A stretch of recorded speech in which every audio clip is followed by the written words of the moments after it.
Hey guys, my name is Ronke Adekonvi, aka Auntie Roro, your most impressive storyteller. I love to write, I love to speak, amongst many other things. And it's Thursday, one of my favorite days of the week. Yes, I run two different sessions on Thursdays: storytelling basics and story time.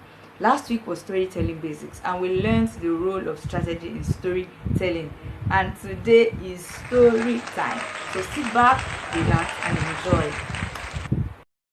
Drinsky, how far now? It's been a while. Thank you, my man. I heard your wife just had a baby. Congratulations. Sounds of glasses clinking gave away the fact that the guys have decided to celebrate the birth of the new baby with a toast. While I sat on my stool at Dave's garden bar, sipping my very cold iced tea, honestly, considering the fact that I grew up in the ancient city of Ibadan, the idea that tea can be iced or cold seemed ludicrous. Well, I decided the world is already a strange place where feet smell and noses run. I sighed. Conversations between old friends flirted with my subconscious, all fleeting, nothing stayed. Beginning to get really concerned, I checked my watch for what seemed like the 27th time. There was still no signs of Tade. I would give him 10 more minutes, and if he didn't appear, Karen would have to accept that our son prefers to loaf off her than get a job. Everyone kind of knew that already. By 8:30, my nephew sauntered into the bar with two of his trifling friends, for want of better description. Friend one wore what looked like a jeans jacket over a tailor job gone wrong knicker. In fact, if there was ever anything called short knicker, that was it. The color of his shoes were muddy brown, but I suspected they were initially leaf green. The only thing worse than his ensemble was the foolish grin he wore as he stretched forth his hand to shake me. I didn't even bother to hide my disdain for his gutter dirty fingers. Friend 2, a lady, almost wore a black dress, or was it a t-shirt? But she forgot to wear a skirt or something. I wasn't entirely sure. The dress looked like it was rescued from the mouth of a Rottweiler, and that hair, oh my god, I've never seen anybody wear hair like that. I've never seen any sane person wear hair like that. Is this a signature statement? Something that came with being upwardly mobile? Auntie Judy, meet Day and Yo-Yo. You look good. I look good. So you know what it means when somebody looks good. Then why have you and your cohorts constantly decided to dress like a cross between a clown and a moron? Is it your intention to embarrass the entire family? But auntie what? Somebody clearly needed to set the guy straight. You come in here over an hour late for a meeting. You didn't even have the decency to apologize. Instead, you arrive with two clowns, Day and Yo-Yo. Really? Why don't we rechristen them day and night? Oh, I forgot. They have already been rechristened. There is no way those are their real names. Auntie, I apologize if I cursed. If you cursed what really? Your mom's constant headache, her constant worrying, the UK work permit the UK work permit application that was rejected, your mom having anything to do with your never do well father. I have not gone on leave from work for the past 6 months. My boss is constantly breathing down my neck. The whole country is upside down, and you just made it worse. Yes, you cursed. You see, by the time I was done, I had no breath. Apparently, I had become the entertainment for Drinsky and his celebration mob. I had their full attention. The bar attendant walked towards me, supposing that I was drunk. Madam, are you alright? My phone immediately began to ring. It was Karen. You see, I was in no state to pick her call. Besides, Karen had always been the more emotional person, and I clearly was not in any state to hold fragile hands.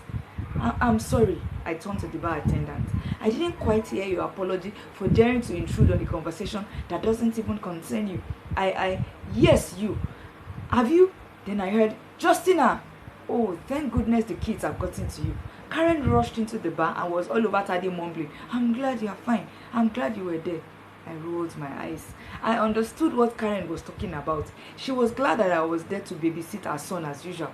What have I done to deserve such an entitled family members? Why do I have to be there? Why can't they be there for me? Where were they when I began dating Titus? When I met him at the poolside on my 27th birthday, he promised me heaven on earth. There was this time he invited me on a boat cruise. I turned down the invite because it clashed with my friend's wedding, Moni's wedding. Titus offered to pick me up with a chopper at Idimu near Egbeda.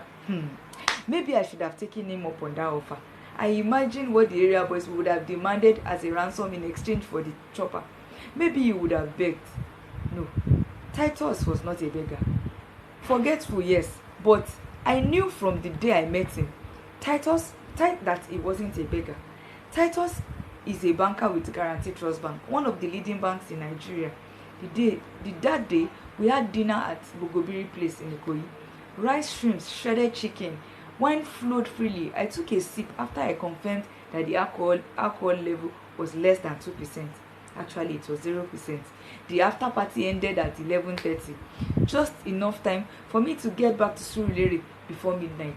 Waiters were already hovering around us to drop the bill. I suspected they hoped we would give them tips. Well, I don't give tips, but then even if I did, I wasn't paying. So Titus might just be into tips paying. After all, opposites attract.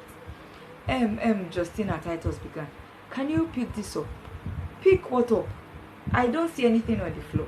I meant, can you pay the bill this time? I forgot my wallet at home. Hey, this time, dude, this has been the only time. Hope you are not mixing us up.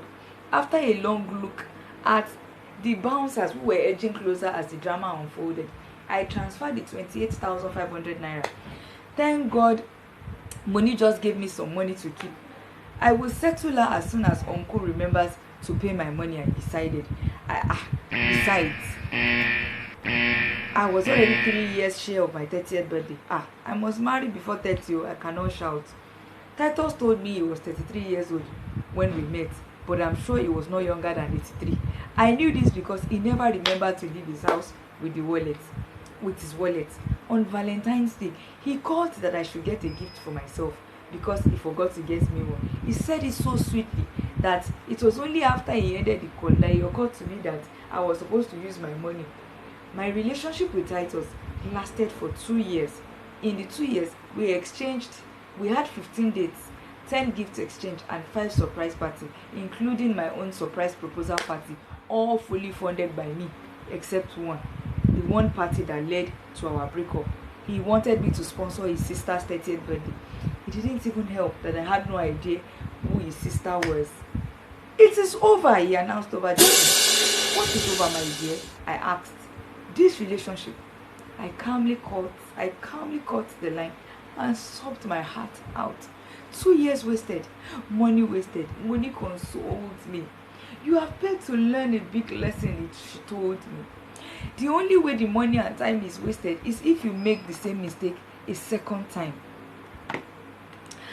I agreed with her, but here I am. 5 years later, I'm still there. Same plot, different characters. Knowing Tade, he had gotten into trouble as always. His mom had promised him that he can count on his Auntie Justina to get him out.